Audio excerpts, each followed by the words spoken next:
Здраво и добро уште едно видео, каде што ова видео ќе збориме нешто општо за липидите кај растенијата, како се складирани, кај се складирани и како се синтетизираат, а понатаму во наредното видео ќе видиме како се врши бета оксидација на липидите. Сега, липидите кај растенијата можеме ги сретнеме главно во две форми. Значи, мислам, зависно кај се наоѓаат, дали како резерви или како структурни единици. Така, значи резерви се едноставно само ти им објаснува, тие се тие кои се складираат со цел да послужат некогаш во иднина, а структурни единици тие кои граат одредени структури, како што се тие на биолошките мембрани, така, кои граат заштитниот слој помеѓу клетките и нели надворешна средина, нели фосфолипиден двослој. Нормално и на други места се наоѓаат липидите како структурни единици, но тоа е главното.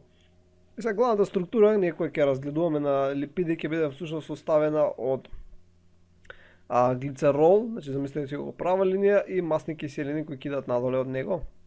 Значи ова ќе биде главната структура која ќе разгледуваме, значи масни киселини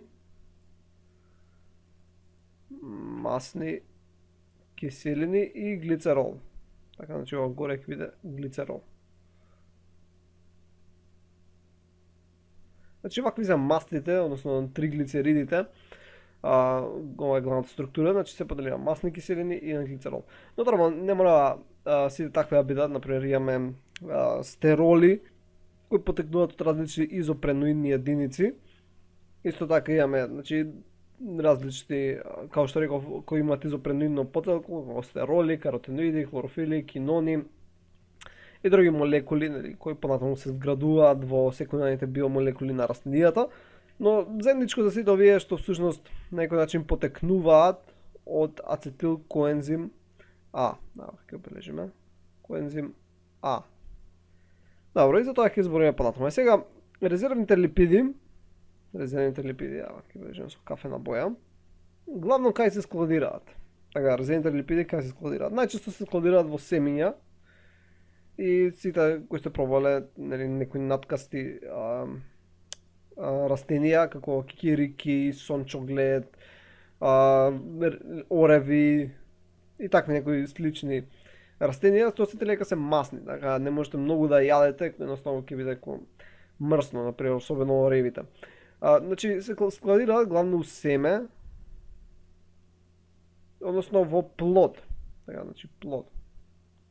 Например, авокадото е многу мрсно, тоа е едно од најмрсните овошја кои може да ги сретнете, буквално е како, не знам, за мене е како маргарин да јадам. И сега растенијето доста често му е поефикасно да ги складира резервите на енергија во вид на масли, основно вид на липиди, него да ги складира во вид на шекери. Мислам, оно првично ги прави ко шекери, а понатаму може да ги направи во липиди.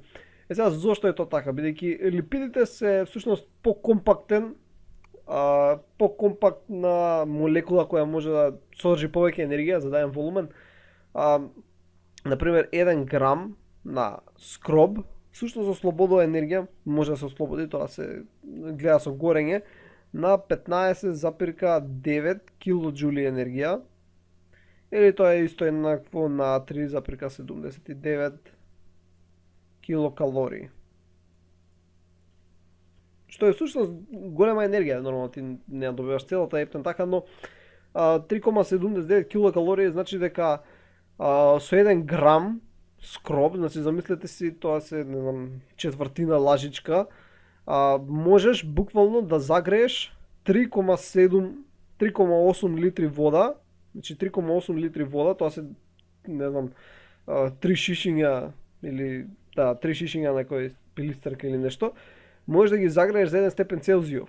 Така ти ако земеш, не знам, една голема лажица, ако би можел сега да збориме енергијава да направиш во топлинска целата, ти можеш со една лажица да загрееш, не знам, едно 10 степени. Со една чаша вода ти можеш да зовриеш цел неколку литри вода.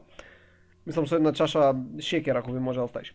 Значи толку е енергијата во 1 грам скроп, а да видиме колку е енергијата во 1 грам од липиди. Значи во 1 грам од липиди всушност енергијата е 40 килоџули.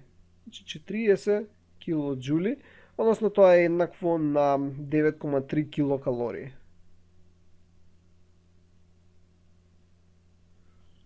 Значи со 1 грам липиди, значи 1 грам маргарин или нешто така замислете си, може да е 1 литар вода, значи едно тенџера вода, да загреете за приближно 10 степени. Сега нормално, ако можете да ослободите енергијата од маргаринот во топлинска, на принцип на кој работи организмот, бидејќи материјата содржи многу повеќе енергија. Например, ти со 1 грам, ако можеш целата енергија од 1 грам да ја извадиш, ти можеш буквално да го срамниш Скопје, бидејќи тоа има енергија колку нуклеарна бомба, но таа енергија не можеш да искористиш, него искористуваш преку пренесување од посложено во по-просто соединение, као ние што правиме во организмот. Така што при 1 грам масти можеш да добиеш 9,3 килокалории, што може да видиме дека е скоро 3 пати поефикасно за складирање енергија, бидејќи е покомпактна молекулата за дадено количество енергија. Сега, ако гледаме на ниво на клетките, кај се складираат липидите, всушност на ниво на клетки не се складираат, добро, семето и плод се изградени од клетки, него се складираат во така наречени сферозоми. Односно, може да си ги мислите како липидни телца, како капки, кои ќе имам внатре у нив липиди. Така, значи, се складираат во сферозоми на ниво на клетка, кога збориме. Ако збориме на ниво на растенија, значи семе и плод. Тоа си останува. Семе и плод е на ниво на растенија, а ниво на клетка е во сферозоми. И, како што реков, липидите може да содржат многу повеќе енергија за исти даден волумен. Сега, зависно колку знаете органска хемија, ако идеме на некој си начин подетално дека во структурата на липидот, и ако ја направиме, ева, како цик-цак ќе ја направиме, каде што на секоја овдека има С атом всушност. И ова, ако нема двојни врски, ова е заситен липид. Така и опашката всушност би стоела, ако ја би ја гледала на некој си начин оддалеку, би била права. Сега, ако имавме некаде си овдека двојна врска помеѓу два С атоми, ќе имавме незаситен липид за дадената локација, така.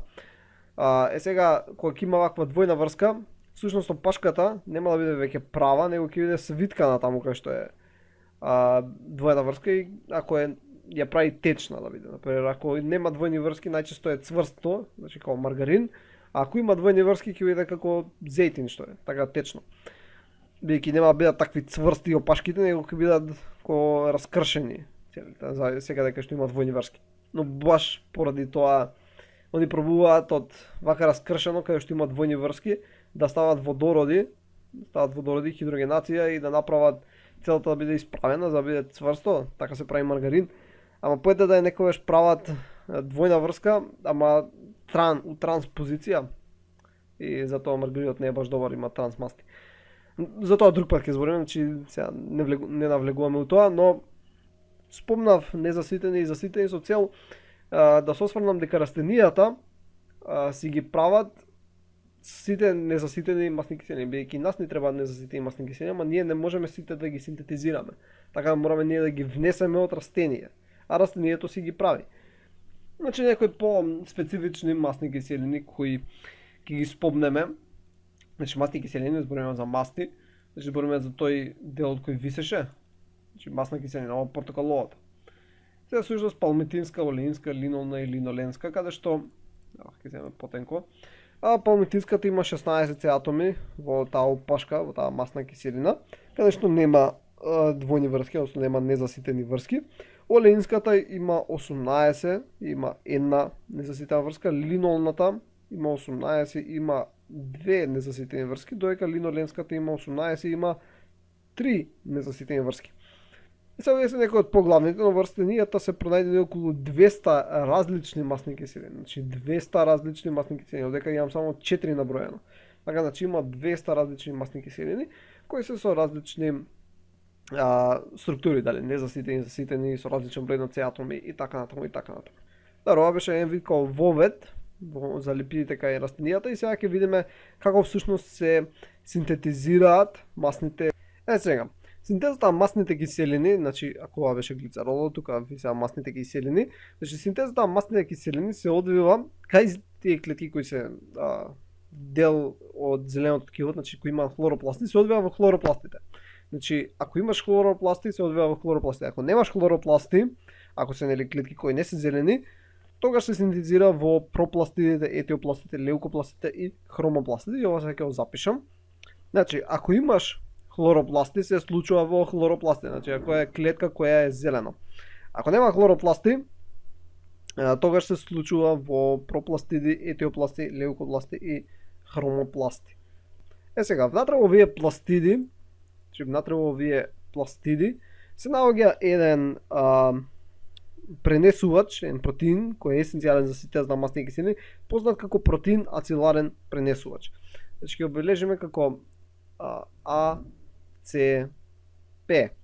Acyl Carrier Protein. Тоа е кратенката. Сега, на овој протеин како активен кофактор се јавува еден дериват на витаминот пантотенска киселина, кој е сместен во стромата хлоропластот. И овој помага сега за синтезата на маснени киселини, која ќе ја видиме. Сега, исто е познато дека за синтезата на маснени киселини, значи ти треба првен прекурсор со С атоми. Така ти требаат С атоми. И као С атоми се користи ацетил коензима, односно првично со пируват, но ќе видиме што како. Значи ти требаат С атоми. Исто така ти треба АТП. И ти треба НАДХ. Значи треба и НАДХ. Сега, може да приметите дека С атоми, АТП и НАДХ сушто се добиваат сите при процесот на фотосинтеза. Така што процесот на фотосинтеза, односно ако има светлина, е многу полесно да се одвива синтезата на маснени киселини него во темнина. Така, значи присуството на светлина овозможува полесно одвивање бидејќи не ги дава сите потребни прекурсори, ни дава АТП, ни дава НАДХ и ни дава јаглеродиот CO2 кој се добива. Сега, за да направиме масни киселини, нас ни треба ацетил коензима. Така ни треба ацетил коензима. Сега може да го добиеме главно на два начини овдека. Едниот начин е всушност да го добиеме од митохондриите, бидејќи во митохондриите пируватот влегуваше внатре во митохондријата и таму преку низа процеси правеше ацетил коензим А. Ама ацетил коензим А не може да искочи надвор од митохондријата, тој претходно мора да се направи во ацетат. И како ацетат да излезе, и ацетатот да постане ацетил коензим А.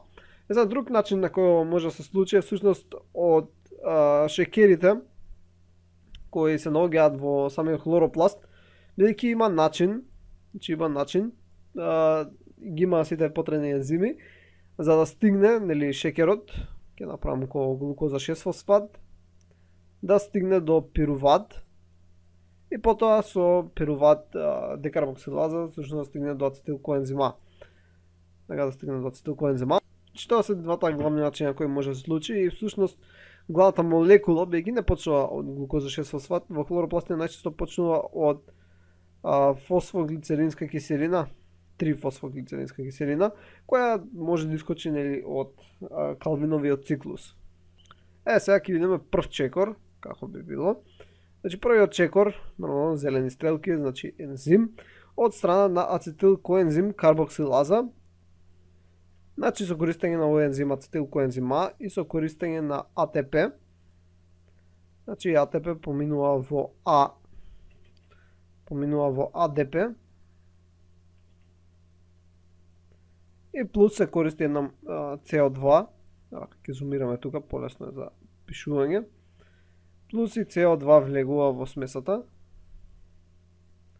Се добива малонил коензим А.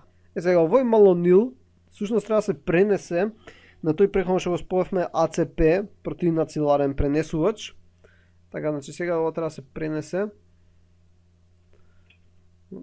Треба да се пренесе од страна на малонил коензимал АЦП трансацилаза, така што се добива малонил АЦП. Сега. Овој малонил се всушност кондензира, овој малонил АЦП, со уште еден молекул на ацетил коензим А. Така, значи овој малонил сега се кондензира со уште еден молекул на ацетил коензим А под дејство на 3-кетоацил АЦП синтетаза 3. При што исто така и се декарбоксилира, значи се отстранува CO2. Значи CO2 излегува. Одека ќе ставиме мака зелено. И сега се добива 3 кетоацил АЦП. Сега овој 3 кетоацил АЦП под дејство на 3 кетоацил АЦП редуктаза се редуцира, односно е на ДПХ усвари, преминува во НАДП. Односно се губи еден водород, односно се врши редукција и при тоа се добива 3 хидроксиацил АЦП. Потоа се врши дехидратаза на ова, така значи со дејство на ензимот 3 хидроксиацил АЦП дехидратаза. Значи се губи еден молекул на вода. Ако беше дехидрогеназа, тогаш ќе се отстрануваше водород, ама е хидратаза. Значи се отстранува еден молекул на вода и всушност тоа што се добива е трансбутеноил АЦП. Потоа е трансбутеноил АЦП под дејство повторно на ензим кој се нарекува 2,3 трансеноил АЦП редуктаза. Ќе го запишеме сега. Каде што повторно бидејќи е редуктаза се редуцира, значи се троши НАД, сега може би да е НАДП или НАДП, нема врска Х, кој преминува во НАД или НАДП. И како последно се добива бутирил АЦП. Тој ќе го запишеме.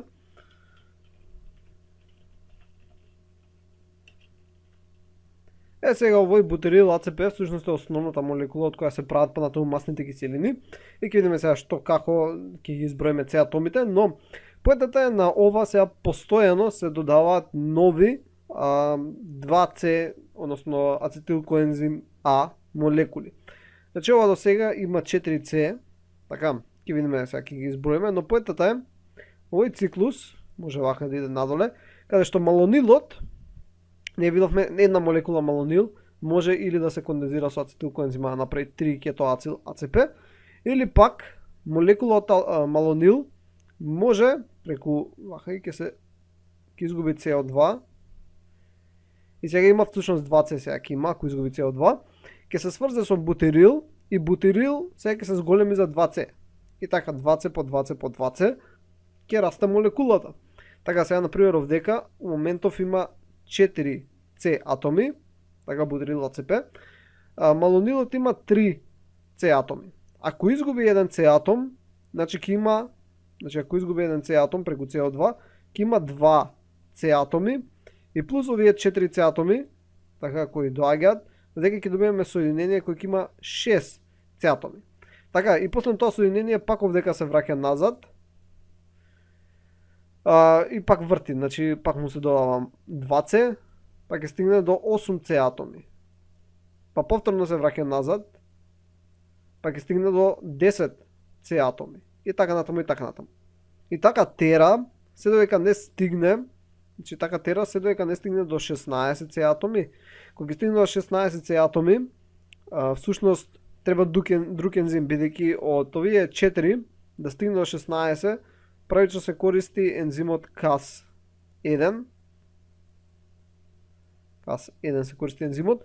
Па потоа кога ќе стигне до 16, за да продолжи бидејќи има масни киселини кои се поголеми од 16, како палмитинска, стеаринска, мислам палмитинската е 16, него стеаринска со 18, се користи Cas2. И со Cas2 може да стигне до 18 С атоми.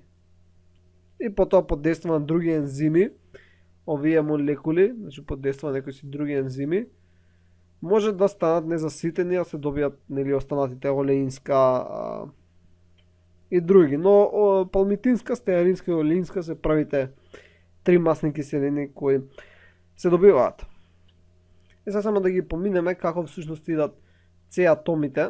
Значи ако разгледаме ова како иде процесот во однос на С атоми, земам со виолетова боја. Значи овдека имаме 2 С атома. Така, ај само ќе обележиме бројчето, значи нема потреба да ставам С покрај нив. Значи имаме 2. Потоа се внесува еден CO2. Гледате овдека и сега малонилот има 3 С атома. Така, 3 С атома од малонилот плюс ако се изгуби, сега има две патишта по кои може да иде малонилот. Ако иде по овој овдека првиов, обележам со жолто, тогаш губи едно CO2, гледаме ова дека што го губи, и всушност има 2 C атома и еден ацетил коензима исто донира 2 C атома и се добива кетоацил АЦП кој има 4 C атома. 3 хидроксиацил АЦП повторно има 4, ова тука соединение повторно има 4 и бутирил АЦП повторно има 4. Ете сега, малонилот може да иде по вториот пат, значи кога ќе добиеме веќе бутирил АЦП, така што отстранува еден CO2 и донира 2C и идеме на 6C, 8C, 10C, се така до 16. Потоа за до 18 треба Cas2 ензим и понатаму нели други ензими вршат трансформации и се добиваат масни киселини со различен број C атоми. Значи ова е како се добиваат масни киселини. Сега ќе видиме како се добиваат 3. Сега треба да направиме 3 глицериди. Сега естерификацијата на глицеролот, која ако зумираме овдека всушност ева. Значи ова тука лево е всушност глицерол, така 3 хидроксилен алкохол, а овие се всушност масните киселини кои до сега ги правевме, така, значи имаме глицерол, имаме масни киселини. Сега, нивното приспојување всушност се случува во ендоплазматичниот ретикулум, поточно во мазниот ендоплазматичен ретикулум, така што, ако идеме овдека вака лево некаде, масните киселини кои сме ги направиле, ќе бележиме овака со бело, сега не 10, ама да речеме дека веќе сме стигнале до 18, се транспортираат надвор хлоропластот, и одат во ендоплазматичниот ретикулум кој ќе го направиме вака нека биде. Значи во мазниот ендоплазматичен ретикулум влегуваат. Сега, тука всушност може да се продолжат, бидејќи дали рековме дека ќе стигнат до 18 C атоми, тука има ензими, комплексен ензим наречен елонгаза, која всушност може да ги продолжи да стигнат дури до 22 C атоми, каде што кога ќе се врзат со глицеролот веќе прават восоци, кутин, суберин и други липиди. Исто тука има и ензими кои ќе извршат десатурација, така што ќе направат незаситени масни киселини, ќе им направат всушност двојни врски на одредени места. И сега кога ќе влезат во овој простор, всушност ти масни киселини кои ќе бележат како со портокалова боја, да речеме има и сега некои имаат двојна врска, некои немаат, некои се полни, некои се пократки. И почнуваат да се прикачуваат на 3 хидроксилниот алкохол, односно глицерол, кој ќе направи како со плава линија, и прават естерски врски, така ќе се прикачат овдека. И со тек на време се прават многу вакви липиди. Така. Вие се всушност триглицериди, односно ТГА се бележат. Триглицерински киселини. Но еве да речеме дека сега во овој тука сегмент се прават многу вакви ТГА. И овој дел од ендоплазматичниот ретикулум стане со многу липиди. Сега тој всушност ќе се откачи, така што белото сега ќе дое вака под него некако. Така ќе се откачи надвор, ќе собере парт од дел од мембраната и ќе излезе надвор и ќе образува едно топче на некој начин, кој всушност има еден липиден слој, не е липиден двослој, него е еден липиден слој каде што фосфорните глави така се наоѓаат од надвор, додека кон внатре се наоѓаат масните киселини, така. Само ова е само од ендоплазматичниот ретикулум потекнува, а внатре од него се наоѓаат мастите, односно ТГА, така триглицеридите. И како такви сега си седат во цитоплазмата, значи во сферозоми. Сега овие липиди всушност не може да патуваат од едно место на друго низ мембраната, односно за да патуваат мора да имаат тука еден протеин, сата мембрана, кој е наречен lipid carrying протеин, односно протеин кој пренесува липиди, така за да може воопшто да искочат, зашто не може да поминат низ мембраната. И така патуваат од еден клеточен компартман во друг клеточен компартман. Значи сега да лечиме малце, да видиме the big picture. Да го поместиме. Ево вака. Значи имавме пируват кој иде во митохондриите, па како таков се прави ацетилкоензима, ацетатот влегува во хлоропластите, се прави ацетилкоензима и тој се врти низ циклуси, каде што постојано од кој ќе стигне до бутирил АЦП, постојано после се врти и додава 20 атоми и понатаму кога ќе се направи одредена си масна киселина, таа масна киселина патува до ендоплазматичниот ретикулум, дека не го бележав. Значи ова е ендоплазматичен ретикулум, тоа мазниот ендоплазматичен ретикулум, каде што почнуваат, мислам се зголемуваат масни киселини плюс се прикачуваат на 3-хидроксилниот алкохол глицерол и понатаму се откачуваат од ендоплазматичниот ретикулум во вид на сферозом.